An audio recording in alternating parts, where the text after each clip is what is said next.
African American heroes. John Lewis. How this congressman used good trouble to fight for civil rights. Growing up, Nicholas Fleur. Growing up the South during a time when black people did not have the same rights as white people. John Lewis faced racial discrimination and he did not like it. He fought for equality during the civil rights movement, marching with Dr. Martin Luther King Jr. against oppressors and risking his life for justice. Through grit and determination, he went from sitting on both sides as an actor of civil disobedience during the Freedom Rides to sitting in the halls of Congress as a champion for civil liberties. Lewis was born on February 21, 1940 in rural Alabama. His parents were sharecroppers who worked on a farm picking cotton for leftovers. As a young boy, Lewis also picked cotton and did other farm duties with his family.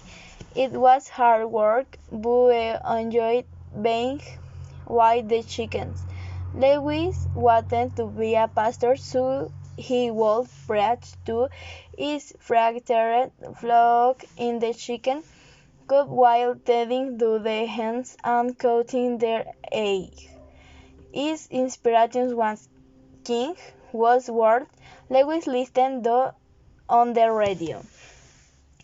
Lewis studied at the American Baptist Theological Seminary in Nashville and helped organize lunch sit-in against segregated restaurants where black and white people could not eat together, submitting he'd be arrested for inaction, but Lewis accepted being thrown in jail for fight for what is right, or good trouble, as he later called it. For instance, he was one of 13 original freedom rides, who traveled by bus to the lands that were supposed to protect black people, but he was beaten and jailed several times on his journey.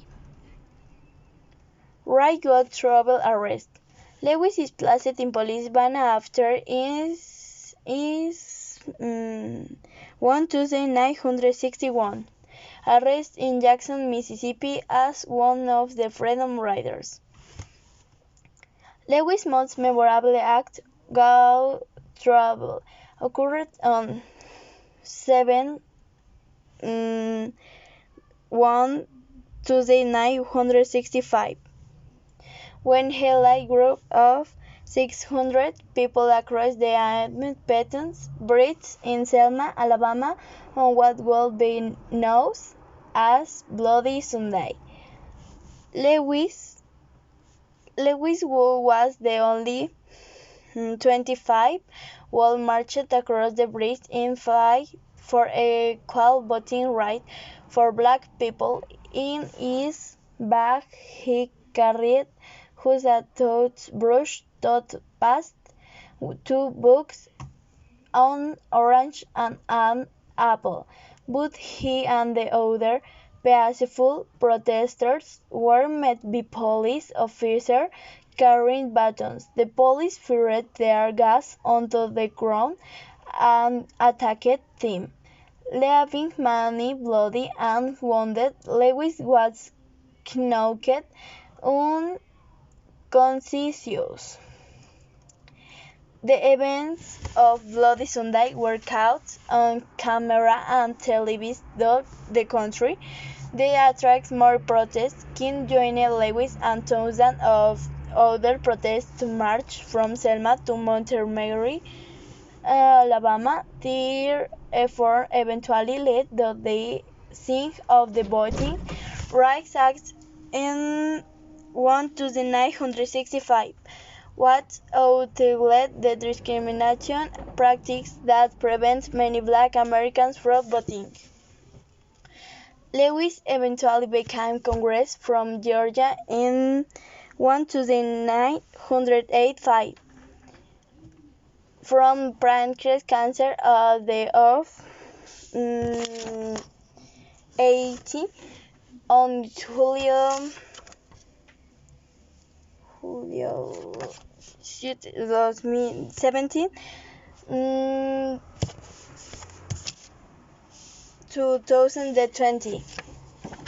During his time in Congress, he continued his work for civil rights and encouraged young people to do the hard work necessary to change the country by getting into good trouble.